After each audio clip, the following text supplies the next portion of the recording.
Hi, I'm Brittney Ashley, your host of Breaking Norms, Building Dreams, your guide through this transformative journey in both business and life. This is your place crafted for dreamers, doers, or anyone who has been told they can't. Get ready as we challenge those narratives together. You're tuning in live to the United Public Radio Network, airing on 105.3 and 107.7 FM in New Orleans. We are streaming on all the popular platforms every Monday at 3 p.m. Eastern Standard Time. Join me for a candid and thought-provoking conversation celebrating your unique journey because you are worth it. Hello, everyone. Happy Monday. I'm so excited to be with Jenn today. Hello. Show. Thanks so much for having me. Yeah. As some of you might know, hopefully, that we're on Monday. Again, welcome to Breaking Norms, Building Dreams. I'm your host, Brittney Ashley, and we are broadcasting live on the United Public Radio Network and UFO Paranormal Radio Network on 105.3 and 107.7 in New Orleans. So excited to escape the next hour with Jenn today. Yeah, I'm very excited to chat. I'll do a bio, but then we'll kind of like jump in. Just so everyone, whoever's listening, we have 2 more episodes left if all goes well. So I hope everyone is coming in today. If you're just bypassing the conversation, bring us questions. So everyone, please meet Jenn. Jenn is a PR strategist, speaker, writer, and founder of WINT Communications, where she helps small businesses tell big stories. With a passion for local voices and meaningful connection, Jenn works alongside entrepreneurs to craft PR strategies to get them noticed by the media, their communities, and the audience that matter. She is the author of Josie's Busy Calendar and a self-care story for kids and contributor to 2 motherhood and anthologies. I got that word. I was like, oh my goodness, tongue twister there at the end. I'm so excited to have you, though. We've been talking about this for a few months, and I know I had like a few guests, so I was super excited that I know that you're going to be one of the last ones coming on the show today before the new year. So I'm pretty excited to have you. Yeah, thank you so much for having me. Like you said, we have been chatting about this for a while, so yeah. We've got lots to talk about. Well, maybe you can dig in and just highlight, like I know I did a brief short bio, and as the reoccurring listeners, they know that I do a short bio just because I'd rather you tell the story a bit more, and then we can kind of like dig into it further, and then we can dig into PR stuff, motherhood, and all the other stuff. Yeah, for sure. So I've been in PR. It's funny. I'm getting up to the point where I can say 20 years, almost 20 years, which is, I'm like, how is that possible? It makes me feel really old, but I have, roughly 20 years experience in PR. And I've been working on my own, not in a corporate space for about 13 years now. So it's been quite a while. Although 2 years ago, I kind of did a bit of a pivot in my business to really focus on like small independent businesses, entrepreneurs and solopreneurs, which has just been so kind of meaningful to really take those small businesses and help them tell their stories. Yes, I love that. And maybe for anyone, and when I work with clients, I try to educate them to marketing is PR is part of marketing, but maybe what is a little bit different with PR, which is specifically public relations for anyone who doesn't know the abbreviation. Yeah, no, it's super smart. And the education piece with the clients I work with is actually a big part of it, because there's like, people often say like, oh, what's the ROI on public relations? And I'm like, well, that's kind of a like long answer, because when you do like a Facebook ad, for example, you can say, okay, I got 3,000 impressions. I paid 6 cents per like, or whatever it is. Where public relations is effectively earned media. So it's not bought and it's not owned. It's media that you've earned. So that's like a third-party publication or a podcast or a news outlet or even an influencer or a blogger telling your story or talking about you or talking about your product. And generally it's because it's not paid for, it tends to be it's a review or it's a mention and it's earned. So somebody would have had to like enjoy your product or potentially not enjoy your product and want to share that or your story or your service. So PR is really a trust building exercise more than it is like a sales or advertising tool. Mhm. Yeah, it makes sense to me. And just to go even further, I think a lot of people have the negative notation of what PR Mhm. is, right? I know I've worked with so many people who are like, oh, I'll talk about like an author that I knew, and they created a book, and and they were getting a lot of negative Mhm. feedback on just how the book was written, and there's grammar issues and all these things. And I remember being like, you just need to respond and not respond kind of Mhm. situation. And they were just kind of, no, I don't want to respond kind of piece. And I was like, no, but you really need to. Yeah. I mean, no comment is a comment, right? So Exactly. when you say nothing, you're still saying something. Mhm. And yeah, crisis PR is definitely a thing. Like something goes poorly in your business, or someone, says something off color, that is definitely can generate some negative PR. Yes. I used to do a bit more crisis communications than I'm doing now. I Mhm. kind of say I'm in like the good news side of PR Yeah. these days. However, the good news side of PR is like PR can be super proactive, so that if you do have a crisis situation, it's Mhm. not, you've already kind of built up that positive reputation. Like, let's say that author had, begun pursuing proactive PR. They had, sent their book out. And when you send your book to a reviewer, you don't control what they say, Yeah. because, that they're a reviewer. There are opportunities to pay for reviews, which will garner you a more sort of positive light. Yeah. But a lot of times with PR, you are kind of taking the chance. So you want to make sure that your product, your service, your book, or whatever is something that that you feel really good about. Mhm. And pursuing proactive PR can kind of give you that basis of trust, so that if something does go awry, or doesn't go to plan, you have that kind of those loyal fans, or that basis of trust to lean on. So Yeah. don't wait until you have bad bad No, news. even too, if something happens, like there's two sides to every story, right? Mhm. So you would hope that whatever client and or reader or whichever kind of dig into the different kind of reviews and take their own opinion and then go for it or not. Mhm. And I like would rather make sure that if there's any kind of negative stuff, just kind of stating my side of the story and in a way. So then the person, whoever reads those reviews, can be like, okay, I hear and see, and like I'm still going to pursue working with so or read that book. But yeah, I Yeah. find like that, like you're saying, like saying nothing speaks a lot, and Oh, yeah. I really think that because it, to me, I'm like, even just acknowledging like certain emails, even though you don't want to, kind of thing. Like Mhm. I'm always like, I need to acknowledge something. Like I had like a bad experience, for example, with an individual, I won't say names.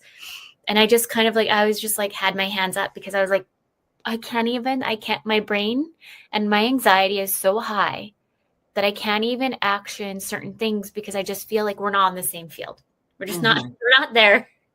And so I remember them emailing me being like, I think we should end project. And I was like, and I was talking to somebody else. They're like, yes, definitely end project and don't say anything. And I was like, ugh, but me, my heart, like I need to say something because it doesn't sit well with me. Also coming back from a background of communication, marketing Mhm. communications, I just can't because I've been ghosted by past people. And it's like, well, what did I do wrong?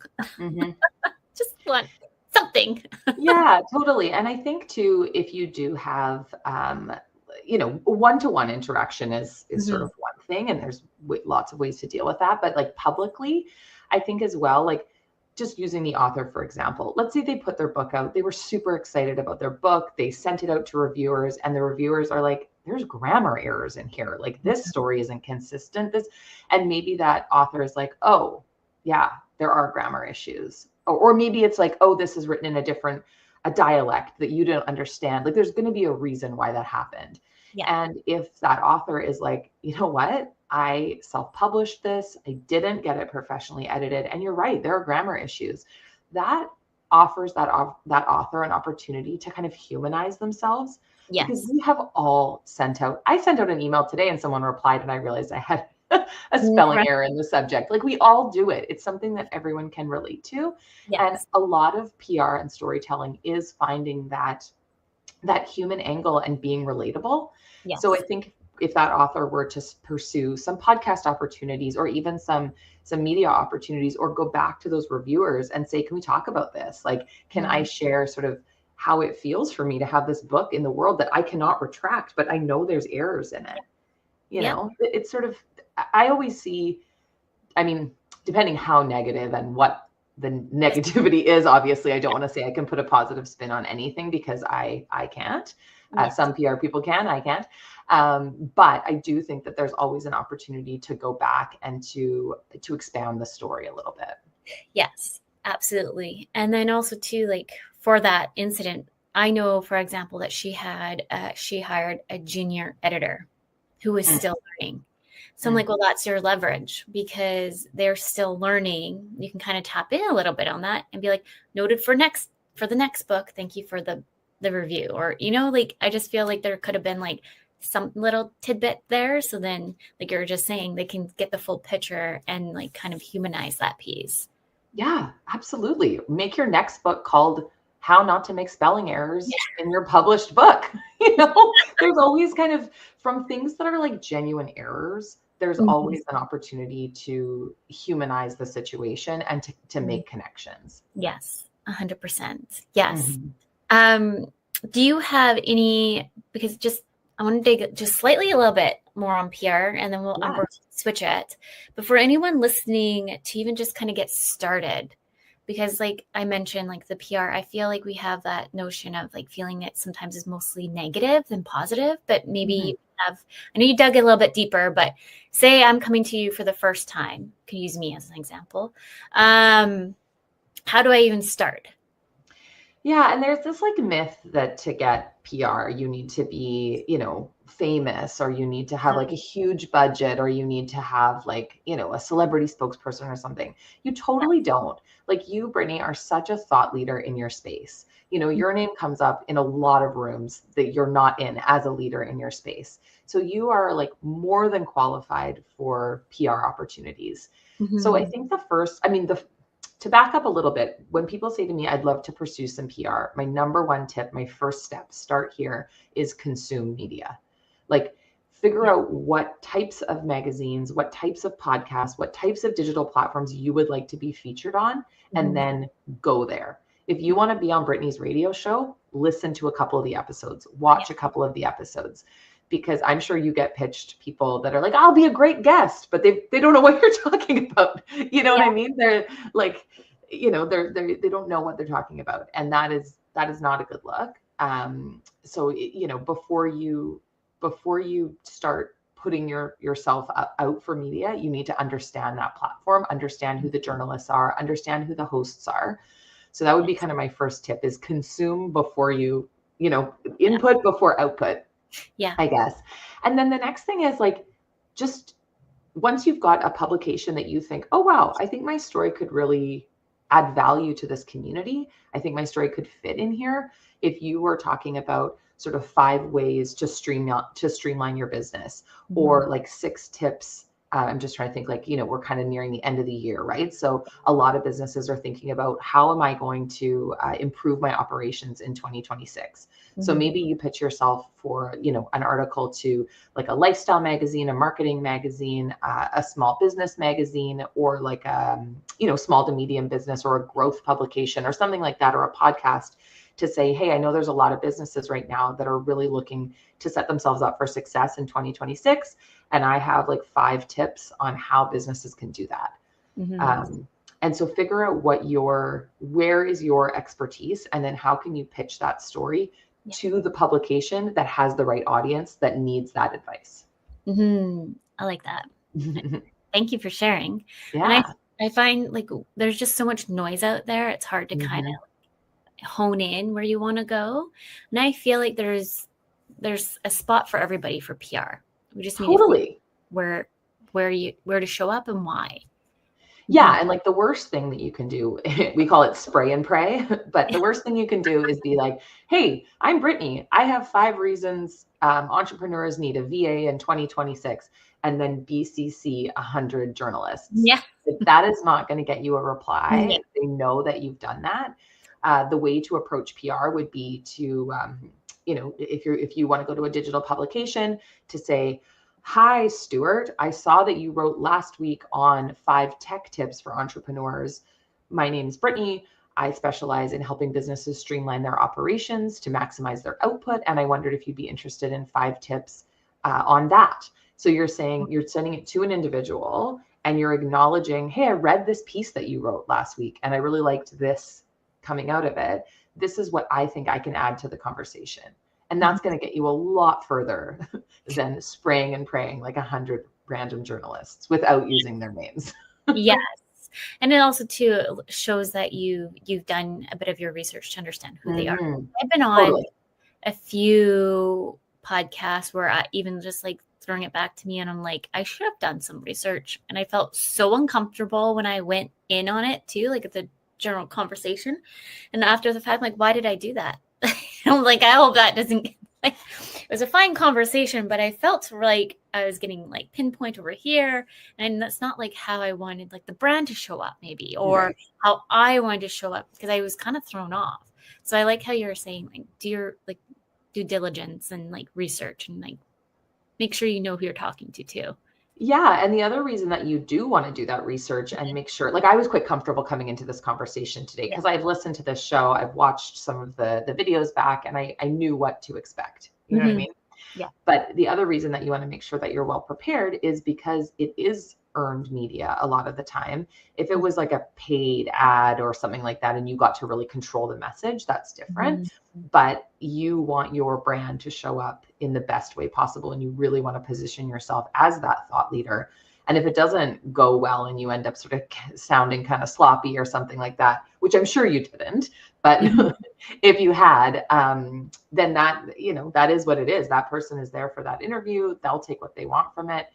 Like I work mostly these days in like the good news PR, which is a nice space to be, but I've definitely worked with a lot of clients and coaching them on like how to craft that message and to make sure that you are delivering the key messages that you want, because in a news clip, they may interview you for like 7 minutes or something. And then what they show on the nightly news is, 20 seconds or something. And they may have you saying like, oh, the crowds here are a bit of a disaster, instead of all of the good things that you said about the event. The performers are wonderful. The parade was great. And then at the end you say like, yeah, the crowds are out of control. That's the clip they may choose to use, which is completely not the sentiment that you were trying to deliver on this message, on this event that you're working on.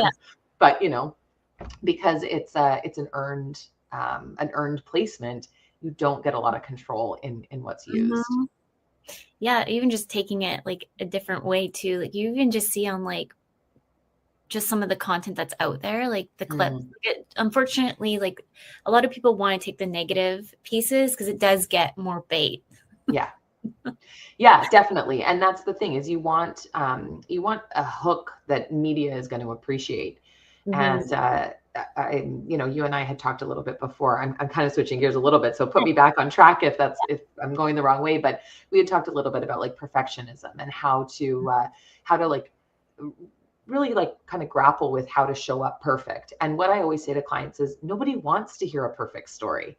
If my story is like, well, I pursued a career in PR and I did some education and then I got some work experience and everything's been so wonderful, you're like, that's not interesting. I don't want to hear from her.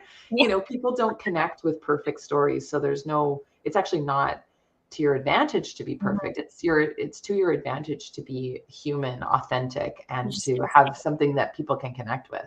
100%. Like I just did an event on Friday, and I just kind of more or less like, it was like how to step more in the spotlight in camera. So either through photography or video.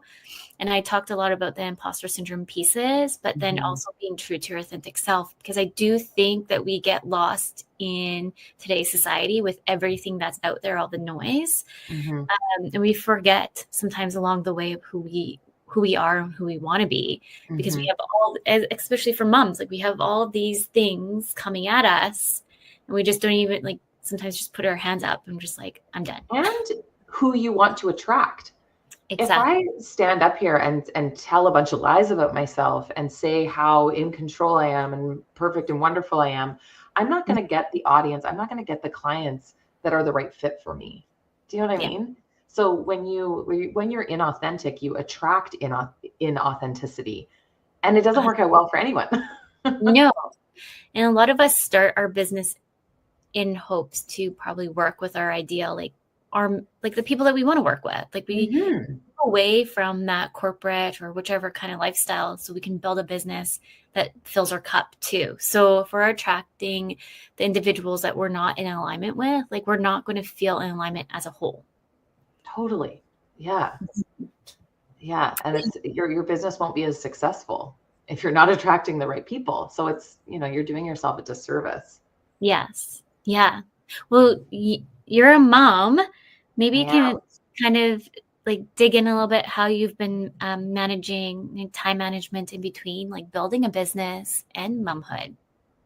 Yeah, it's funny. I was self-employed before, like I had my business before I had my baby.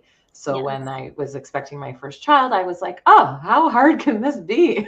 People make it look so easy.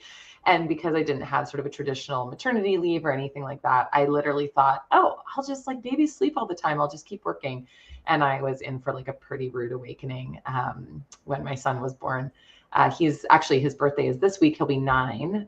So I've got almost a decade of motherhood experience, although I wouldn't call myself experienced yet. We're just learning as we go some days. All good. Totally. Yeah. I like both my kids are in school now. So my daughter's in grade 1. So for the past like year and a bit, we've had the kind of school schedule, which has been a really wonderful kind of like framework for me to be able to do to run my business in, because as you know, with daycare, sicknesses, like all the things, it's really hard to get that flow. But I feel like now in the past year, I've really created a good routine. Although I joke that I work shift work because I do get up quite early. I get up before my family because I really love to just take in the quiet of the day. And like, I remember hearing these things before I had kids. Like, I will never get up early for the quiet of the day. But now I am that person. So I get up before them and I like do a couple of emails. I sort of figure out, what do I need to prep for the day? And then I go into the like breakfast, getting dressed, I walk them to school and then I work while they're at school for the day. And then I'll often log back in after bedtime just to do, because a lot of my work is writing and being creative. And sometimes I find that hard to do, when I'm watching emails come in and when I'm juggling stuff. So there's sort of the quiet morning and the quiet evening that that are pockets that I enjoy. And it takes time to find what makes sense to you. I remember when I had a coach back when I first started, they're like, because this book says, I can't remember the name of the book, to be honest. You might know. It says that to be successful, you have to wake up at 5 a.m. Oh, I've heard about that book. Yeah. And I remember this coach, no longer a coach of mine. And if anything, let's reiterate, more of a consultant, I guess, than a coach, because she was telling me what to do. She kept like insisting me to read this book. And I'm like, I am not going to read this book because I already know you're trying to get me to wake up at 5 a.m, where I would rather stay up late to do the work. Right now, we're still in this weird time where I don't know. I'm still trying to figure it out, because the thing is, depending on how old your kids are and where you're at in parenthood, it's going to change until probably they're a little bit more older. Like my kiddos are like 7 and 4. I'm like, oh my goodness, I had to think of that. Like, how old are they now? But like it changes constantly. So when they're in the baby stage, I was like, I know when nap time is. Hopefully I can do X, Y, and Z. And like I've had even individuals being like, let's go work out at 5 a.m. I'm like, I can't, because I know my son's going to wake up probably at 4 or 3, and I'm going to have to do all these things. And it just doesn't work in my time schedule because it's so chaotic in the morning. I don't actually have a schedule. So it's easier for me to work at night because I know I'm not going to be bugged. Yeah. And I think too, as women, like we have, you know, and I'm like in my early 40s now, and I find that a lot of my, I don't even know the right language, but my, like, we'll call it my circadian rhythm, or that's your sleep rhythm. But yeah, my rhythms, my circadian rhythms are changing in the way that, like, I used to not ever be someone who enjoyed staying up late, but now I am finding this creative pocket kind of around 9 p.m. And in the work that you and I both do, like, some of it is sort of more transactional, some of it is more creative, and you can't just like turn on your creativity, and you can't turn on your creativity for like a 30-minute window. So it really is about carving out those times in the week where you are going to be in the right headspace to do the type of work that needs to be done, and then managing all the deadlines that come around that. Yes. And two, because I work, you know, Lindsay. So Lindsay and I have mapped out where, generally speaking, some days I only have 2 hours to work. If I only have 2 hours to work, sometimes I have to put that kind of into different notions of what that looks like. So it could be bookkeeping if we're doing year end, or so that takes up a lot of my time. And like, right, because I was out of office Wednesday and I had someone ask me to meet today, but I'm like, no, sorry, like I'm completely full today. Like maybe, and I felt guilty. I'm like, why am I feeling guilty? I'm like, they didn't ask till last minute, and I pre-book things in with my clients, and then I need time to do other things in between. Like I shouldn't feel guilty. So like for me, for boundaries, I'm still working on it. Oh, So I'm yeah. such a people pleaser, but I'm like, no, like you have these days over here available, push it over there. If there's a pushback, like you have the right to also stand up because you're swamped today. Yeah. Yeah. I mean, boundaries and guilt are an ongoing struggle. Yes. 100%. Yes. Yeah, We're definitely. already, because we're already midway, almost like a few minutes there. So I'm just going to say this for anyone listening. Yeah. We're midway into the show, so welcome to tuning into Breaking Norms, Building Dreams. We're live on the United Public Radio Network and UFO Paranormal Radio Network on 105.3 and 107.7 in New Orleans. Because sometimes when we're in mid-conversation, it's hard for me to stop and say that. But yeah, so motherhood and about, like, I'll just kind of full circle on that a little bit. But I feel like I just really want to hit this for any parent listening, that you are the master of your own time, and make the time that makes sense to you. Because there's so many books out there that are out there because they say, like I was just saying, like you have to be up at 5 a.m. to make a multi-million-dollar company. No, I think it comes down to passion. So if you're passionate about your business and you want that to be successful, like build like the timelines around you and what works. Absolutely. And also the sustainability of decisions like that, and the seasons. Like, as you know, like there's the baby season, there's like a toddler season, there's seasons that are more predictable. I feel like, knock on wood, I feel like I'm in a season right now that feels a lot more predictable than it has been the last few years. And that allows me to make different decisions when it comes to like when I get my exercise in, you know, when I'm working, when I'm not working, you know. So I think there's like, maybe there is a 5 a.m. season, but it's just not right now because I would be too tired. I feel like I'm like, would I ever be a 5 a.m. person? I don't know. And maybe not. I used to be. And so, because I worked at the ferries. So the ferries that went to Port Angeles, and we would have to be up. Like I would have to be up at 4 a.m. to be there for 5 open. And then when I used to, and because I've worked in a lot of industries, another industry, I was at like Painter's Lodge up island, and we would have to be there before the fishermen to make their coffees. So I'm like, I feel like I did my job. Maybe that season's over for you. I did my time. I did my 5 a.m., 4 a.m. shifts. And I'm just like, I like sleep in the morning.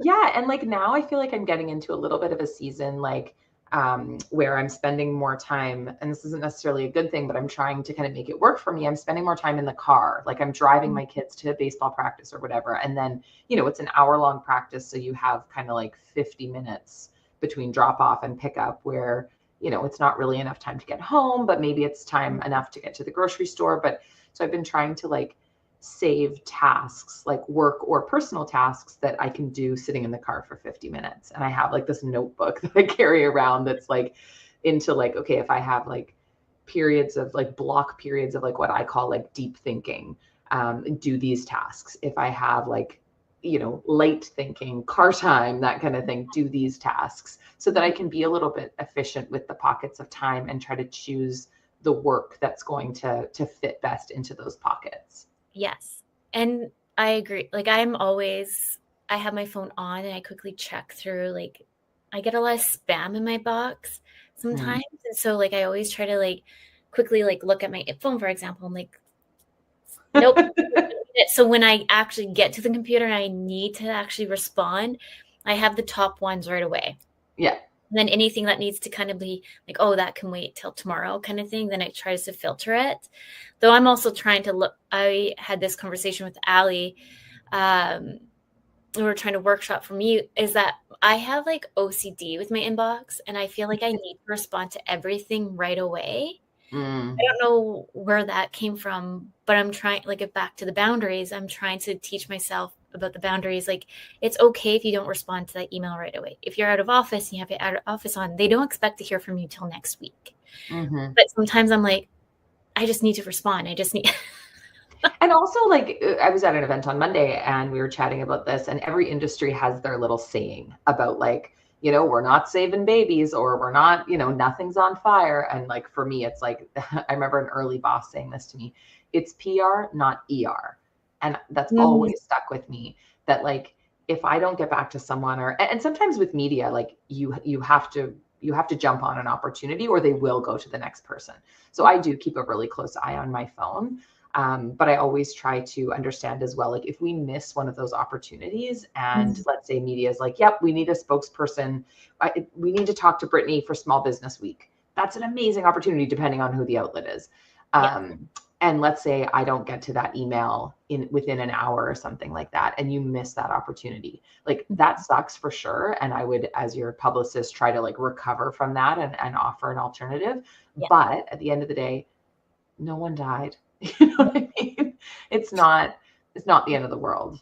I was just, this is actually going to lead into one of my next questions. Because I was having this conversation in the last show with Allie about like, why are we always in a rush? Like, I feel like, because why am I feeling the need that I have to always drop what I'm doing to respond to emails right away when they come through in? Or I like, especially this year, I just feel like we're like pedal to the metal kind of thing. And I feel like I can't even like hold my head up because there's always something happening. And it's probably related to AI because we're all like fast tracking. We want the fast solutions because AI can spit it out to us really fast.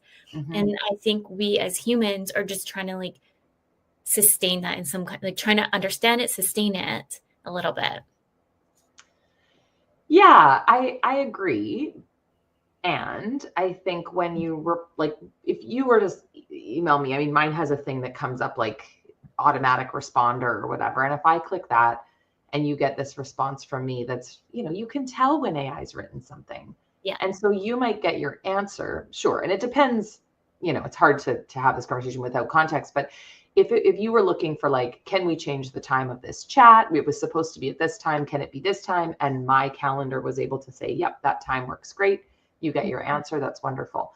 But are you, if your question was any deeper than that, are you going to feel connected to me? Are you going to feel like cared about? Are you going to feel like a valued client if you get some auto response? And I don't think so. I think you would rather wait. Like I get a lot of clients messaging me and saying, I have an angle or I have an idea, or like, what do you think about this outlet? And like my brain is required. I need to like go through their pitch and say like, oh, we could tweak it in this way, or instead of sending it to this outlet, I think this is a better fit for this one. I think they value that expertise. And so they don't want an automatic response. Because if someone replies automatically, you know that they haven't put a lot of thought into it. Yes. Yep. Good point. Yeah. And I find like too, like when you do see something that comes in your focus, like what is that response time? Like really, if you change your train of thought, it's going to be harder to get back into something too. Absolutely. So constantly changing in and out, like you're losing that process. Yeah.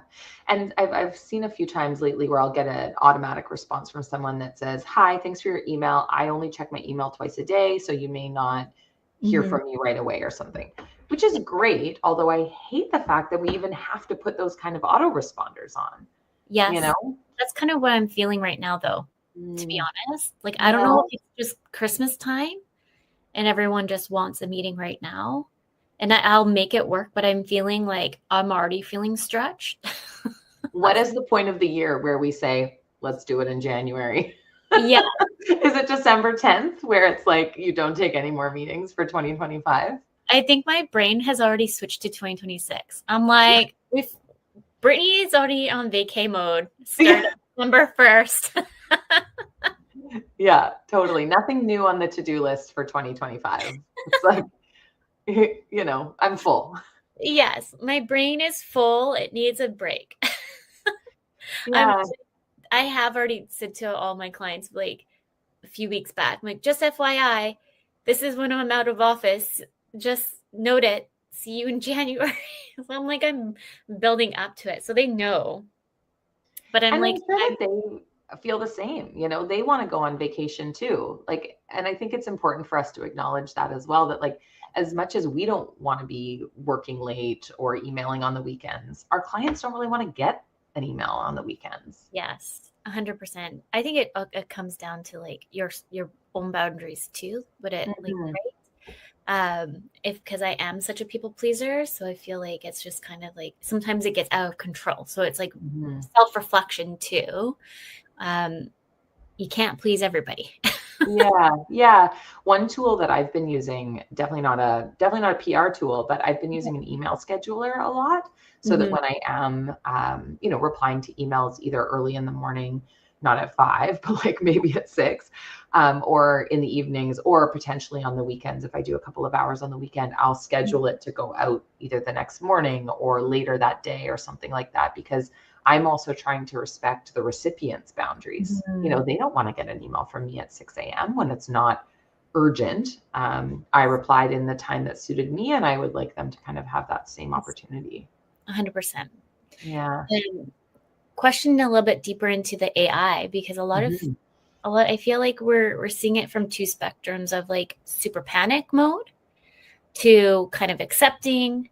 Like it's really one or the other. I feel like I haven't seen like some people are just like kind of in the middle of like, let's just see how it goes and go with it, go with the flow. Yeah, it is interesting. A couple of people have said to me like, oh, are you worried that AI will steal your job? And I have to say, I feel really secure knowing that my job as a publicist and in public relations, especially working with small brands, will always be a need. Yes. Because the more that AI becomes commonplace, I guess you could say. And we're seeing it, so much on social media. Half the posts, more than half, maybe at least half of the posts that I read on social media, I'm engaging with the content. I'm kind of taking it in, but I know it was written by AI, and I hope that there was a human edit. Sometimes I can think that there is, sometimes I think there isn't. But I think that what that does is it increases the value of PR, because it makes an authentic human experience more valuable. Yes. And more like you and I are having this conversation right now. If someone's listening, they know that this is sort of a human conversation. Whereas if you were to export the transcript and say to AI, clean up this transcript between Brittney and Jenn and make this conversation really useful for people, and they were to read that, they might know that this has been sort of, AI generated. Whereas this conversation is two humans having a conversation. So I think it actually increases the value of storytelling, authentic connection. And it also increases the hunger that people that are either buying your services or purchasing your product, they want to feel that connection. Mm-hmm. Yeah, 100%. I did a talk, I can't remember when, sometime this year. It's been gone from my memory. Like I said, I'm already in vacation mode. You're in 2026. But I was just talking about like outsourcing and virtual assisting and all these things. And somebody mentioned being like, you should be scared because AI is going to take over VA world. And I was like, well, and so he just kept challenging me. Long story short, I guess I did some research after the fact, and he owns an AI full on company. But my one pushback to him was, we are humans and we'll never lose the human connection. Yeah. No matter what all these things are coming and telling us, we are human. So we're always going to crave it. Like prime example, what we just went through not too long ago. Mm-hmm. All like being locked in our houses. Like we all went a little stir crazy. It's because we can't be locked up and not. People are creative. People are social. Yes. Yeah, people want connection, and people want to feel seen. They want to share experiences. And like, sure, AI is great for many things. I use it myself, but like it's not going to replace connection. And as you said, like we've proven that. Yes, 100%. I really think it's always going to be there. I'm just looking at Terry's notes in the chat.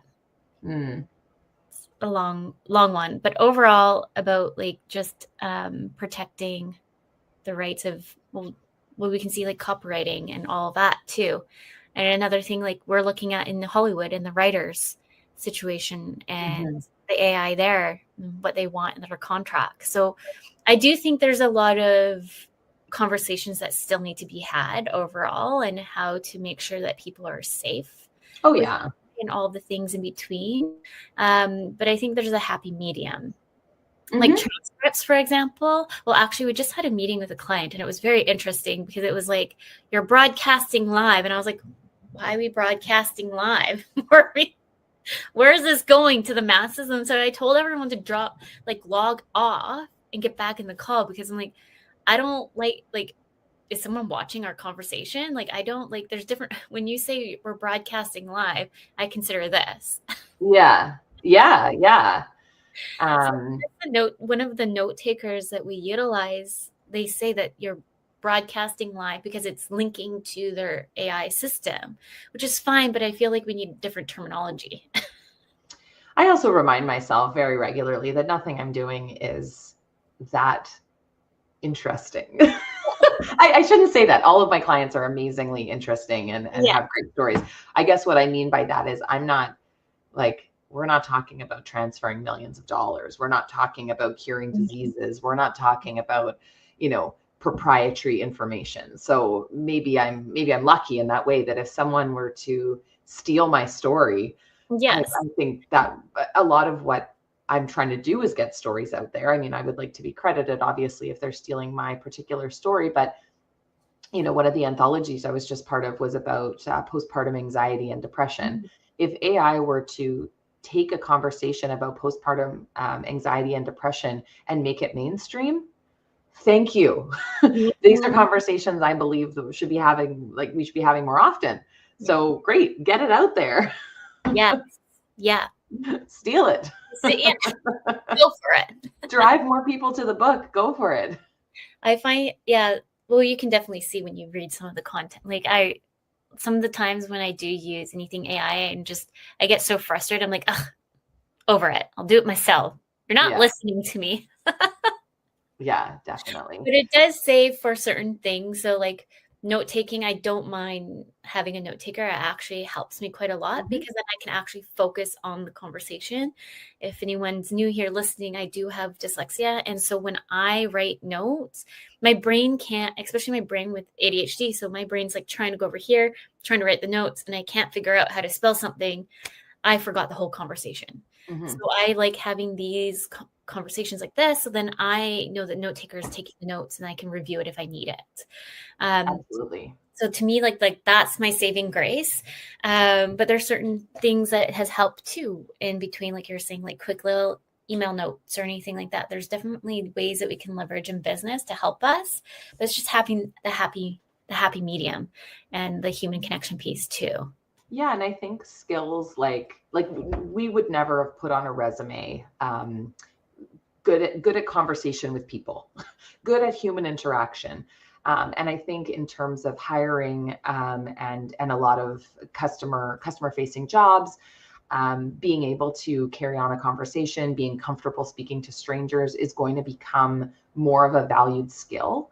Like for me, for example, when I'm working with small businesses, I will, before I pitch someone to TV or pitch someone to radio or even pitch someone to a podcast, I kind of do a little vetting process. Like, is this person going to be comfortable on a live television? It's not for everyone, right? Yep. So I have to kind of do that.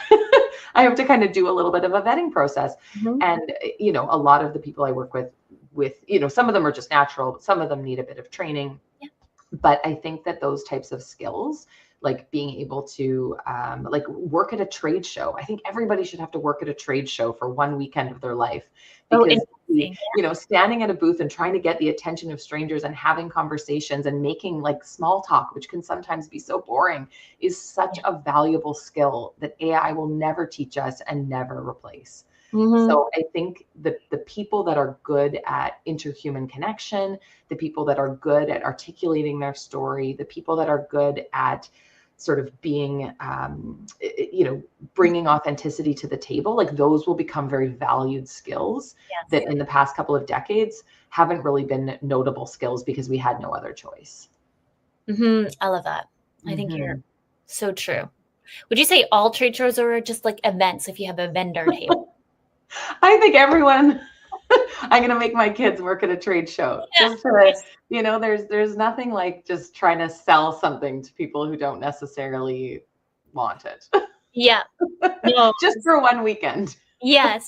Try it out and see. No. And you learn a lot too. Like when you're on, like just doing the event, for example.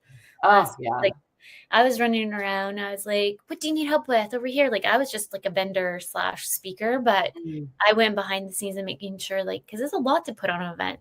Oh yeah. Yeah. Some things can happen and go sideways. So now I think my background being doing the diploma in tourism hospitality, because they make you like my diploma. I don't know if it's different in other parts, but this diploma made me be in every single area in the hotel. So then I can have an understanding when I become a manager on how each person can feel and what that kind of like what they experience. So like I was in housekeeping, was in the fish cooler. I was tying up boats. I was fired from that one because the boat went that way. But I've been there and did it and I understand. And so that's where I think where I come from too, from the managing side with teams. I hear from all perspectives and like consider like, okay, you're going through this. How can we help you here? And like, just like the little notations, right? Absolutely. Yeah. And just when someone says like, I was trying to tie the boat up and it went this way, and you're able to offer empathy for that, as opposed to saying like, well, why didn't you just tie it up or whatever? Yeah.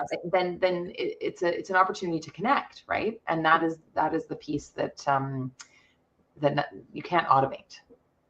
Exactly. Luckily, by the way, we did get that boat back. Oh, good. His name was Spanky. His name, Fisher name. He went on out there, and he's the one who fired me.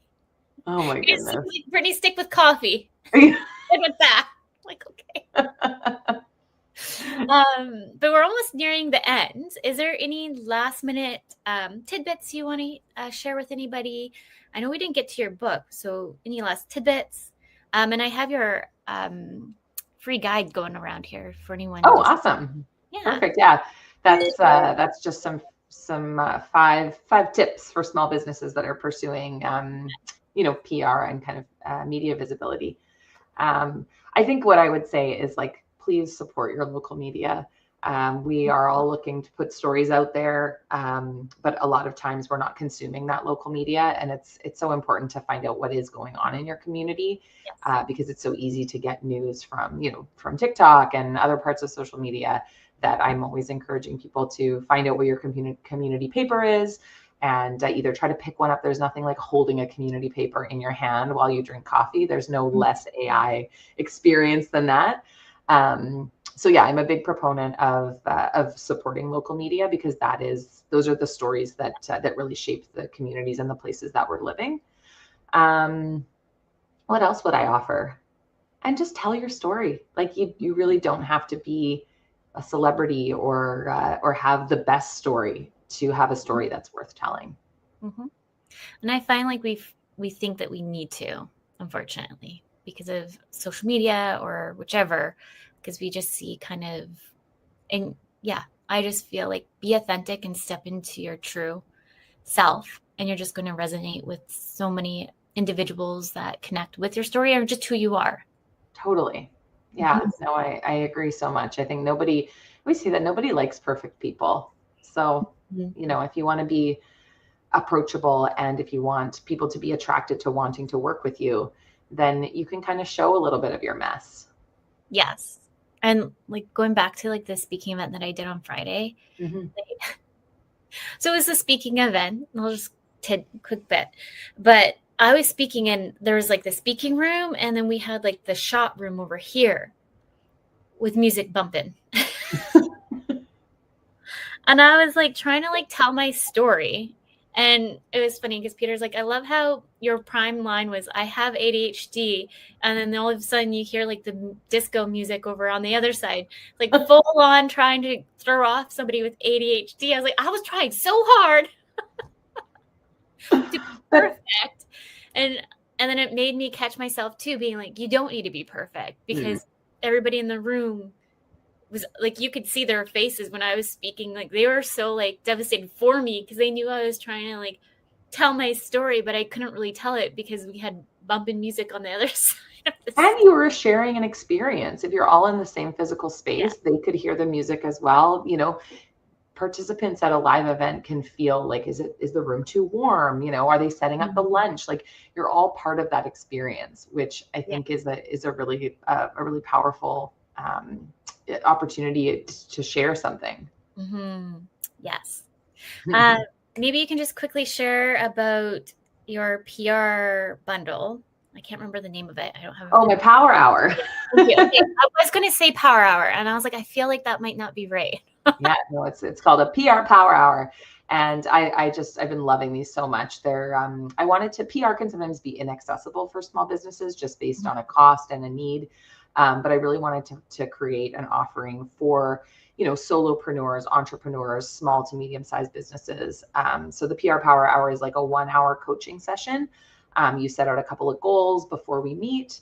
And then we kind of spend an hour, and I put my like media hat on, and we go through some of the story angles, some of what brought you to where you are, some of the outlets, where's your audience? And then we make all of those kind of connections. And at the end of that session, you come out of it with a strategy, a pretty high level strategy, but a strategy that you can ideally then kind of sit down and start telling your story to the media that you want to connect with. I'm very kind of focused on action. I want to be able to give clients things that they can start working on right away that will kind of increase their visibility pretty quickly. Yeah. And then I have a membership program for people that have done those power hours and want just like that little weekly nudge to kind of stay on track and to continue to tell their story. And then I match them with media opportunities, and it's such a great community. Everyone's really supportive of one another. So it's a lot of fun. Yes. Which I do plan to join in December for you. Great.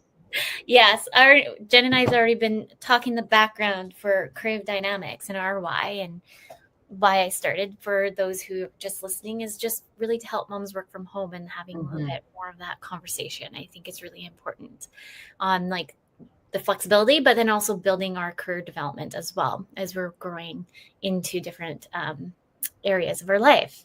But yeah, we're already at the whole story. Yeah, I know it's been bananas of a year, as you know, for me. And even though the reoccurring listeners, I've kind of had to do some extra replays, but we're growing strong. We're ending the 2025 year. My brain's almost in 2026. Year strong. We're still here. We're still here. Don't flip the calendar yet. But thank you so much, Jenn, for coming on today. I love having you on, and we'll have you on again if you'll come back on. Yeah. Thank you so much. This has been great. I think the more, the more conversations like this, the more that people can really step out of their comfort zone. So thank you for creating such a safe space to invite people like me to share a little bit of our story. Absolutely. And thank you again for coming on today, and to all our listeners, and a big thank you to United Public Radio Network. And with that, everyone, remember, your journey is unique and your worth is unquestionable. Thank you.